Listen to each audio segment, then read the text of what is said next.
Halo, saya Pendeta Kim Hyong Ik yang melayani di Gereja Beth Shalom Guangzhou. Kita akan memulai sesi ke-7 Injil Yohanes yang membahas tentang Yesus Kristus Anak Allah. Tema ke-7 kita adalah Yesus Kristus Terang Dunia. Ada 4 poin yang alangkah baiknya jika saudara ingat. Yang pertama, apa arti dari pernyataan Yesus adalah terang dunia? Firman ini sangat terkenal ya. Yesus adalah terang dunia. Kita harus memahami apa artinya. Yang kedua, terang dan kegelapan jelas-jelas terpisah. Lalu dalam konteks apakah Tuhan berbicara tentang terang dan hasil serta efek dari hal itu? Yang ketiga, memahami firman Tuhan tentang anak-anak Allah dan anak-anak iblis. Ini adalah perkataan Tuhan. Di zaman postmodernisme abad ke-21 ini, mengucapkan kata-kata seperti itu sangatlah berbahaya. Tapi yang akan kita pelajari kali ini adalah di abad ke-1 pun kata-kata itu sangat berbahaya untuk diucapkan. Yang keempat, pemahaman tentang masalah dosa dan kemerdekaan yang difirmankan Tuhan. Masalah ini sangat mendalam karena berhubungan dengan keberadaan kita. Keempat poin ini akan kita pelajari dalam sesi ke-7 ini dan naskahnya dari pasal yang ke-8. Mari kita pelajari bersama-sama. Dimulai dengan kisah seorang perempuan yang kedapatan berbuat zina. Kisah ini tidak hanya diketahui oleh orang-orang percaya saja, tapi juga orang-orang yang tidak percaya pada Yesus. Di dalam pasal ini ada beberapa masalah, saya akan menjelaskannya dengan singkat terlebih dahulu. Alkitab tidak punya naskah asli, tapi punya banyak salinannya. Tapi dari salinan-salinan yang tertua, tidak banyak yang tercatat tentang kisah ini. Karena itu, banyak ahli-ahli konservatif yang saat membuat catatan tentang Alkitab, membuang bagian ini sama sekali. Tapi terlepas dari itu, kisah ini dipahami sebagai kisah yang tidak diragukan lagi menjadi salah satu jejak Yesus. Pengajaran serta pelajaran yang bisa diambil dari kisah ini sangat berarti. Jadi pada hari ini kita akan membahasnya bersama-sama. Seperti yang sudah kita ketahui bersama, ada 2 karakter penting dalam kisah ini. Yang saya maksud dengan 2 karakter bukan berarti hanya 2 manusia saja. Karakter pertama adalah orang yang kedapatan berzina, perempuan. Dia dibawa ke hadapan Yesus. Perempuan ini bisa dikatakan karakter utamanya. Lalu ada juga ahli-ahli Taurat dan orang-orang Farisi yang membawa perempuan ini. Dan di luar itu, ada juga orang-orang Yahudi yang menonton peristiwa itu. Pertama, mari kita lihat perempuan yang kedapatan berzina ini, bagaimana dia muncul. Saudara coba bayangkan, dia pasti sangat ingin bersembunyi. Situasinya sangat memalukan, tidak ada jalan keluar selain mati. Harga dirinya pasti hancur berkeping-keping. Sudah jelas tidak bisa mengatakan bahwa dirinya tidak berdosa. Ketika tertangkap basah berzina dan dibawa oleh orang banyak, mungkinkah dia mengenakan pakaian yang layak? Dalam situasi seperti ini dipertontonkan di hadapan orang banyak, tidak ada jalan lain selain mati. Dan kalau sesuai hukum Taurat, hukumannya adalah mati. Ahli-ahli Taurat serta orang-orang Farisi yang sangat akrab dengan hukum Taurat sengaja membawa kasus ini ke hadapan Yesus untuk mencobainya. Seperti itulah tertulis di Alkitab. Lalu mereka membawakan hukum Taurat ke hadapan Yesus. Apa yang kau ingin lakukan dalam hal ini? Hukum Taurat tentang ini tertulis dalam Imamat 20 ayat yang ke-10. Bila seorang laki-laki berzina dengan istri orang lain, yakni berzina dengan istri sesamanya manusia, pastilah keduanya dihukum mati, baik laki-laki maupun perempuan yang berzina itu. Anehnya adalah ketika tertangkap basah, kenapa yang dibawa hanya si perempuan saja? Kenapa laki-laki tidak ikut dibawa? Ini sangat aneh. Coba lihat karakter yang kedua, ahli-ahli Taurat dan orang-orang Farisi. Mereka adalah orang-orang yang sangat berlawanan dengan perempuan yang kedapatan berzina itu. Saudara sekalian, coba pikirkan lagi. Bagaimana alur cerita Injil Yohanes? Siapa karakter utama? Karakter penting yang muncul di pasal yang ketiga, Nikodemus. Siapakah karakter utama dalam pasal yang keempat? Perempuan Samaria. Kedua orang ini merupakan 2 karakter yang sangat berbeda yang mewakili umat manusia. Nikodemus adalah orang yang sangat terkenal, sangat terpelajar, yang nampaknya tidak pernah bermasalah dan sangat rohani, serta terlihat tidak punya kekurangan. Sedangkan perempuan Samaria ini secara moral hidupnya hancur, seorang perempuan, dan juga adalah bangsa Samaria yang tidak ada harganya. Tetapi melalui Injil Yohanes kepada 2 orang ini dikatakan, kalian berdua membutuhkan juru selamat. Kalian berdua harus lahir baru. Di sini juga sebenarnya sama. Ahli-ahli Taurat dan orang-orang Farisi merasa paling benar. Mereka orang-orang hebat dan benar. Tapi sebenarnya mereka menggunakan hukum Taurat untuk menyalahkan orang lain dan membenarkan diri mereka sendiri. Simpati dan belas kasih juga sangat sulit ditemui pada mereka. Saudara, tolong jangan pikir kalau saya terlalu menyudutkan mereka. Karena isi Alkitab tentang mereka memang mengarah ke sana. Lalu mereka juga terlihat tidak pernah mendekat kepada Allah karena dahaga dan kehancuran hati mereka. Tanpa dahaga, kita tidak akan bisa bertemu Tuhan. Dan tanpa adanya kemiskinan dalam hati, kita tidak akan merasa membutuhkan Tuhan. Mereka punya segalanya. Sebetulnya mereka bukan orang yang punya segalanya, tapi orang lain yang menganggap mereka sudah punya segalanya. Dalam kisah ini, kita biasanya tertarik pada apa yang ditulis oleh Tuhan Yesus di tanah. Dikatakan Yesus 2 kali menulis di tanah. Sebenarnya ada yang lebih penting, tapi tidak dituliskan dalam Alkitab. Kalau kita perhatikan apa yang ditulis di Alkitab, kita bisa menarik pelajaran dari kisah ini. Barang siapa di antara kamu tidak berdosa, hendaklah ia yang pertama melemparkan batu kepada perempuan itu. Ayat yang terkenal dan terkadang juga dikutip dengan salah. Setelah mendengar ini, orang-orang jadi sadar dan mulai pergi satu demi satu, mulai dari yang tertua. Dan tinggallah Tuhan Yesus dengan sang perempuan. Saat itu di depan bait Allah sangat ramai, banyak orang berkumpul, seperti di pasar, tapi sekarang hanya 2 orang yang tersisa, Tuhan Yesus dan perempuan yang kedapatan berzina itu. Apa artinya? Injil adalah hal yang berbahaya. Apa maksudnya? Kita hidup nyaman dengan budaya, pengetahuan, moral yang baik, dan juga kemolekan. Tapi Injil menghancurkan itu semua. Kalau itu semua tidak hancur, kita tidak akan bisa terus-menerus datang ke hadapan Allah. Sebenarnya yang diajarkan Alkitab melalui perempuan ini adalah pertemuan antara Injil dengan harga diri perempuan ini yang sudah hancur. Jadi Injil yang berbahaya melahirkan gereja yang berbahaya. Gereja sangat membahayakan dunia ini, mengintimidasi. Orang berdosa tidak akan bisa berdiri dengan gagah dan gentleman di depan gereja atau Injil. Karena itulah Injil selalu menghancurkan harga diri manusia, yang tidak lain adalah benteng pertahanan bagi dirinya. Mereka yang harga dirinya tidak hancur, pada akhirnya akan mundur. Saudara sudah lihat juga kan? Sekian banyak orang yang makan 5 roti dan 2 ikan, mengikuti dan melayani Yesus dengan tekun karena ingin menjadikannya raja. Pada akhirnya, pergi meninggalkan dia. Kalau harga diri kita masih ada, kita tidak akan bisa mengikuti Yesus. Siapa saja yang menerima manfaat Injil ini? Orang berdosa, orang yang harga dirinya hancur, seperti perempuan ini. Akhirnya semua orang pergi, dari yang tertua sampai yang termuda. Lalu tinggallah Tuhan Yesus dan perempuan itu. Inilah gereja yang sebenarnya. Inilah gereja. Kita masuk ke poin terpenting dalam pasal ini. Akulah terang dunia. Itulah yang dikatakan Yesus di pasal 8 ayat yang ke-12. Jangan sampai lupa, akulah terang dunia ini berhubungan dengan pasal 7 yang kita pelajari sebelumnya. Hari raya apa yang ada di pasal 7? Hari raya Pondok Daun. Hari rayanya orang Yahudi. Hari raya Pondok Daun ini punya 2 simbol yang sangat penting, yaitu air kehidupan dan terang. Air kehidupan yang dimaksud di sini adalah air kolam Siloam yang diambil dengan berbaris-baris lalu dibawa dan dituangkan ke altar korban bakaran di bait Allah. Jadi itu bukan sekedar menuangkan air. Kenapa harus susah payah melakukannya?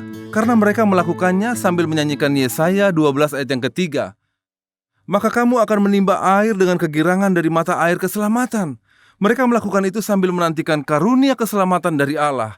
Menanti Allah untuk memberikan air kehidupan itu bagi mereka. Di Zakaria 14 ayat yang ke-8, pada waktu itu akan mengalir air kehidupan dari Yerusalem. Setengahnya mengalir ke Laut Timur dan setengah lagi mengalir ke Laut Barat. Hal itu akan terus berlangsung dalam musim panas dan dalam musim dingin. Jadi sembari mereka menantikan air kehidupan, menantikan keselamatan dari Allah, mereka mengerjakan ritual mengambil air dari kolam Siloam dan menuangkannya ke atas korban bakaran. Tuhan Yesus berdiri dan berseru. Di hari terakhir perayaan, Yesus berdiri dan berseru, "Barang siapa percaya kepadaku," seperti yang tertulis di pasal 7 ayat 38, dari dalam hatinya akan mengalir aliran-aliran air hidup. Saat itu orang-orang merespon, jadi maksudnya apa? Apakah maksudnya yang kita lakukan sekarang ini sudah diwujudkan? Apa semuanya terwujud di dalam orang itu? Dengan sangat jelas Tuhan berkata, "Aku akan memuaskan keinginanmu dan semuanya itu akan terjadi dalamku."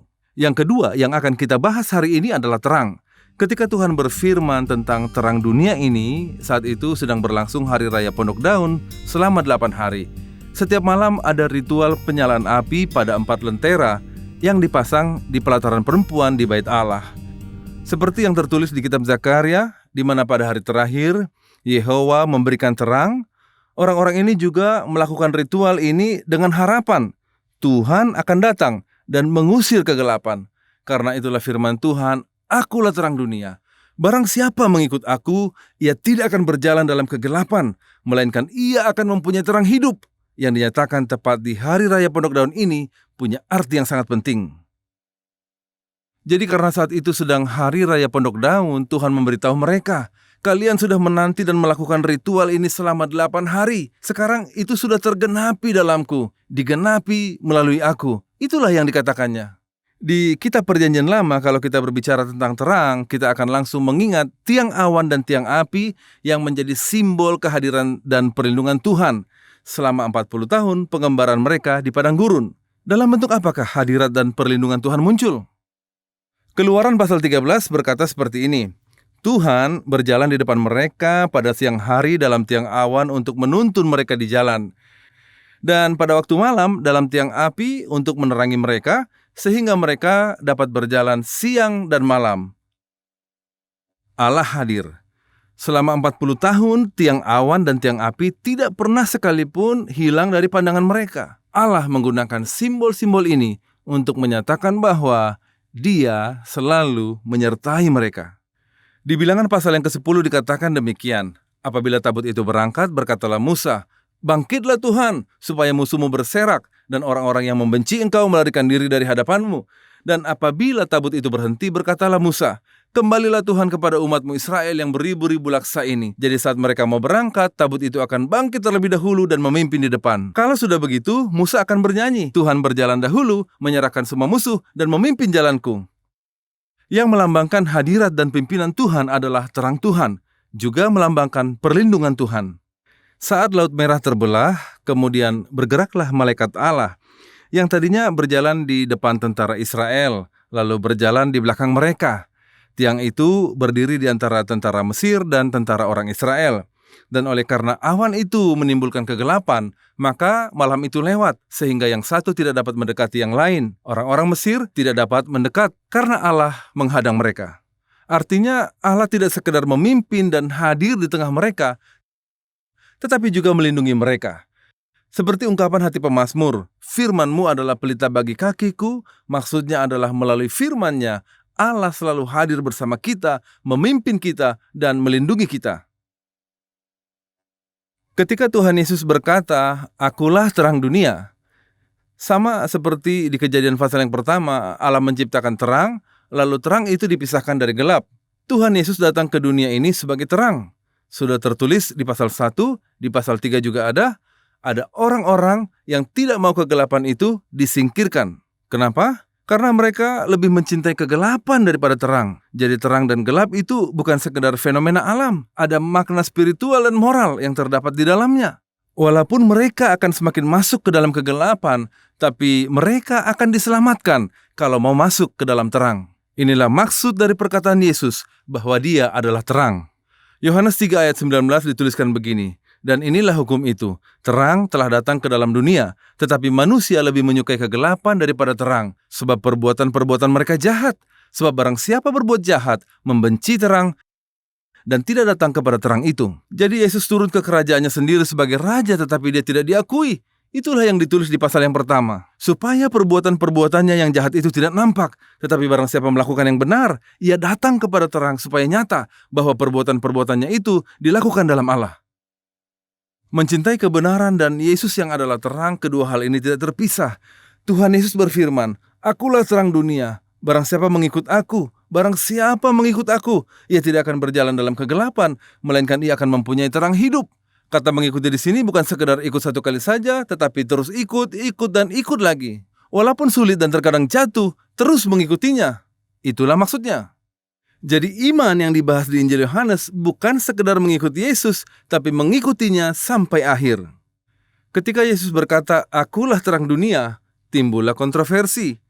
Di Injil Yohanes ada banyak sekali kontroversi.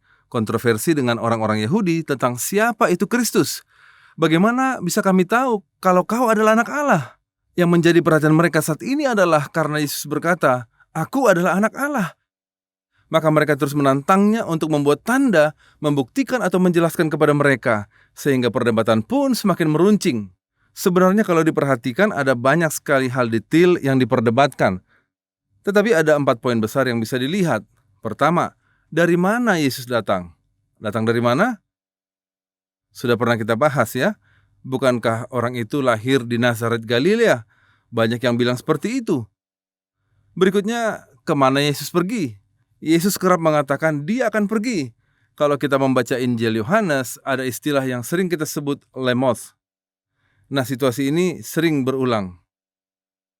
Mereka tidak mengerti ucapan Yesus.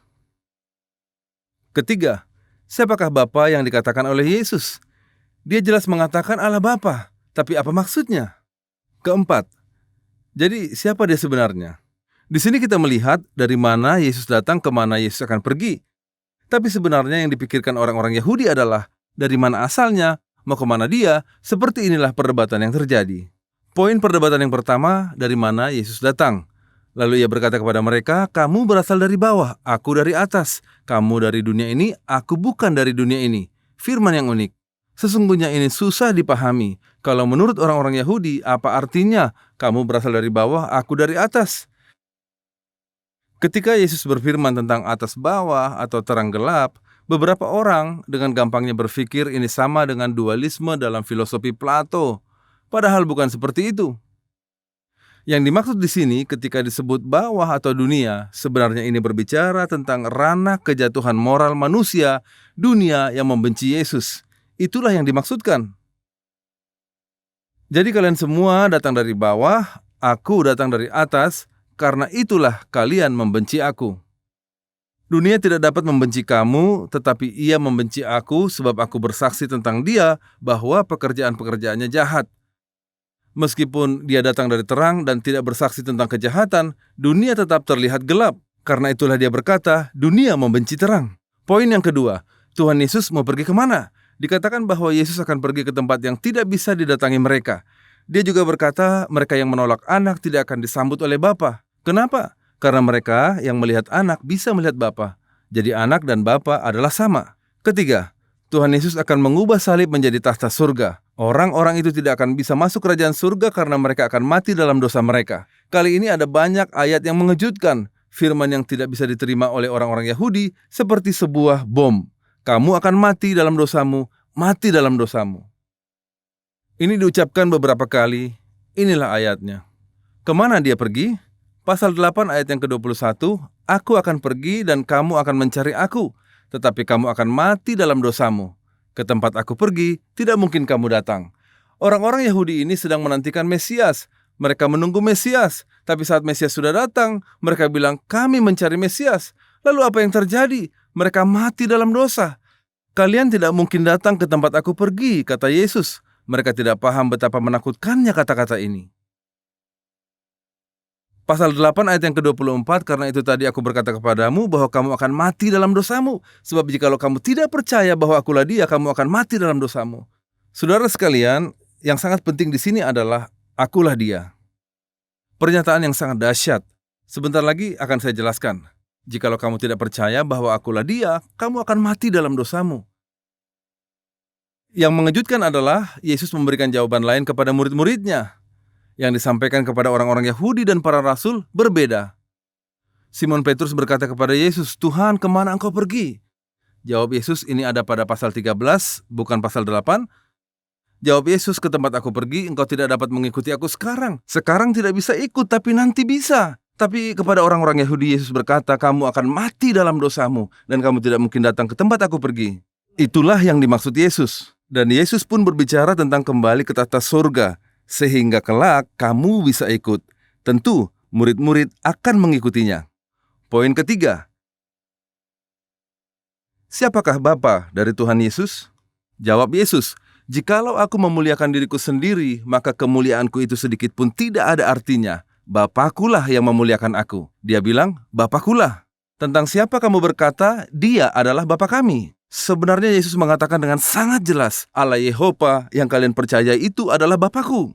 Sebelumnya juga sudah saya jelaskan, orang-orang Yahudi tidak berani menyebut Allah sebagai Bapa. Jadi kenapa Yesus menyebut Bapa? Sebenarnya karena dia ingin menyatakan bahwa dirinya lah Tuhan. Dari sini muncul lagi perdebatan tentang kemerdekaan dan dosa, kebenaran yang memerdekakan kita.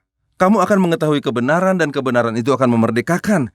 Jadi apabila anak itu memerdekakan kamu, kamu pun benar-benar merdeka. Kebenaran akan memerdekakanmu. Jika kamu tahu kebenaran, maka kebenaran akan memerdekakanmu. Sang anak akan memerdekakanmu. Bagaimana reaksi dari orang-orang Yahudi? Kami adalah orang-orang merdeka. Apa maksud perkataanmu, kata mereka? Sebenarnya mereka hidup sebagai hamba di bawah kekuasaan Roma. Dan mereka tidak mengerti itu. Sebenarnya maksud dari perkataan Yesus adalah kamu adalah hamba dosa, hamba iblis. Tetapi mereka tidak paham perkataan Yesus. Pernyataan Yesus ini bagi mereka seperti sebuah bom. Kamu akan mati dalam dosa, berulang kali dikatakan. Kata Yesus, aku berkata kepadamu, sesungguhnya setiap orang yang berbuat dosa adalah hamba dosa. Bukankah kamu semua berbuat dosa? Berarti kamu juga adalah hamba dosa. Dilema pendosa yang tidak bisa dipungkiri. Tapi ada yang lebih parah lagi. Bapa kalian bukanlah Abraham, melainkan iblis. Apa yang menjadi kebanggaan orang Israel? Status mereka sebagai keturunan Abraham. Abraham adalah nenek moyang kami. Tetapi Yesus malah berkata, Bapamu bukanlah Abraham, melainkan iblis. Abraham sekalipun tidak memperlakukan aku seperti ini. Kamu melakukan apa yang Bapamu lakukan, karena kamu adalah anak dari Bapamu. Maka Bapamu adalah iblis, kata Yesus. Pernyataan Yesus seperti bom waktu yang sangat berbahaya. Lalu Yesus juga berfirman tentang seorang bapa. Apa yang kulihat pada Bapa itulah yang kukatakan. Demikian juga kamu. Apa yang kamu perbuat adalah apa yang kamu dengar dari Bapamu. Bapakku adalah Allah. Dan kalian bilang kalian melayani Allah. Tapi kenyataannya kalian adalah anak iblis. Inilah yang dikatakannya. Tetapi yang kamu kerjakan ialah berusaha membunuh aku.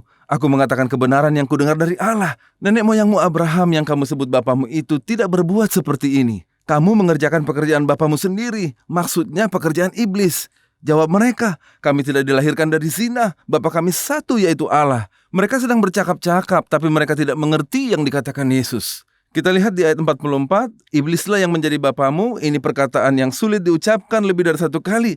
Tetapi Yesus terus-menerus mengulanginya. Kamu melakukan keinginan bapamu sejak awal. Ia adalah pembunuh manusia dan tidak hidup dalam kebenaran. Apabila ia berkata dusta, ia berkata atas kehendaknya sendiri sebab ia adalah pendusta dan bapa segala dusta. Tuhan menjelaskan bahwa hanya Injil yang membebaskan kita dari dosa dan kejahatan. Poin keempat, siapakah Tuhan Yesus? Akulah Mesias dan kamu akan mati dalam dosa karena kamu tidak mengenal aku. Aku akan pergi dan kamu akan mencari aku, tetapi kamu akan mati dalam dosamu. Ke tempat aku pergi tidak mungkin kamu datang. Di dalam Alkitab bahasa Korea memang tidak ada, tapi faktanya Tuhan membedakannya dalam firman-Nya. Kamu mencari dan menanti Mesias, tapi pada akhirnya kamu akan mati dalam dosamu, tanpa tahu bahwa aku adalah Mesias. Tapi tentang mati dalam dosa ini, yang pertama kali Yesus katakan adalah karena dosa akibat ketidakpercayaan terhadap anak Allah. Tidak percaya bahwa akulah anak Allah. Karena ketidakpercayaan itu, maka kamu akan mati. Demikianlah Yesus berkata. Tetapi pada ayat yang ke-24, karena itu tadi aku berkata kepadamu bahwa kamu akan mati dalam dosamu, sebab jikalau kamu tidak percaya bahwa akulah Dia, kamu akan mati dalam dosamu. Sebenarnya di sini kalimatnya jamak. Mati dalam dosa-dosa, mati dalam dosa-dosa, mati dalam dosa-dosa. Dosa-dosa yang dikatakan di sini dari mana asalnya? Sebenarnya ini merujuk pada segala bentuk dosa yang berasal dari dosa akibat tidak percaya Yesus. Jadi semua dosa mereka bermula dari dosa akibat tidak percaya bahwa Yesus adalah anak Allah. Tidak percaya bahwa Tuhan Yesus adalah anak Allah. Tidak percaya isi Injil Yohanes yang ingin mengatakan bahwa Yesus adalah anak Allah. Dari situlah semua dosa berasal. Kita tidak bisa masuk surga bukan karena melakukan dosa pencurian, perampokan, dan dosa-dosa lainnya. Jangan salah paham. Dengarkan penjelasan saya. Kita tidak bisa masuk surga karena tidak percaya Yesus. Semua dosa berasal dari sini. Dari semua dosa, yang paling menipu adalah kebenaran yang dianut diri sendiri. Yesus berkata, kamu akan mati dalam dosamu. Di sini ada satu hal lagi yang harus diperhatikan. Tadi juga sudah saya jelaskan. Kamu tahu bahwa akulah Dia. Apa maksud Yesus dengan perkataan ini? Ini adalah deklarasi keilahian Yesus. Akulah terang, terang dunia, akulah roti hidup. Dan selanjutnya pun masih diulangi berkali-kali. Semua pernyataan aku adalah sama seperti di Keluaran 3 ayat 14 ketika Musa bertanya, Tuhan, bagaimana aku menjelaskan tentang siapa yang mengutus aku? Jawab Tuhan, aku adalah aku. Ini berarti bahwa Allah adalah Yehova. Dalam bahasa Inggris dituliskan I am who I am. Sangat sulit untuk diterjemahkan. Aku adalah aku.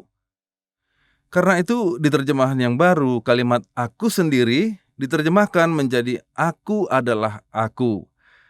Ketika Tuhan Yesus berkata, akulah terang dunia, akulah roti hidup, akulah anak domba, akulah gembala yang baik. Semuanya ini untuk menyatakan bahwa Yesus adalah Yehova.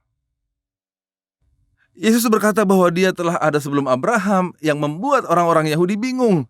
Abraham bapamu bersuka cita bahwa ia akan melihat hariku, dan ia telah melihatnya dan ia bersuka cita. Maka kata orang-orang Yahudi itu kepadanya, umurmu belum sampai 50 tahun dan engkau telah melihat Abraham. Di sini maksud Yesus adalah Abraham telah melihatnya dengan mata iman. Bagian yang sangat menarik, bukan? Umurmu belum sampai 50 tahun, bagaimana engkau melihat Abraham? Usia Yesus saat itu adalah awal 30-an. Tetapi kalau mereka sampai berkata usiamu belum 50 tahun, berarti raut wajah Yesus sama seperti yang dikatakan Nabi Yesaya di pasal 53, tidak terhormat dan penuh duka. Kata Yesus kepada mereka, aku berkata kepadamu, sesungguhnya sebelum Abraham jadi, aku telah ada. Injil Yohanes diawali dengan kalimat, pada mulanya adalah firman. Pada mulanya adalah firman.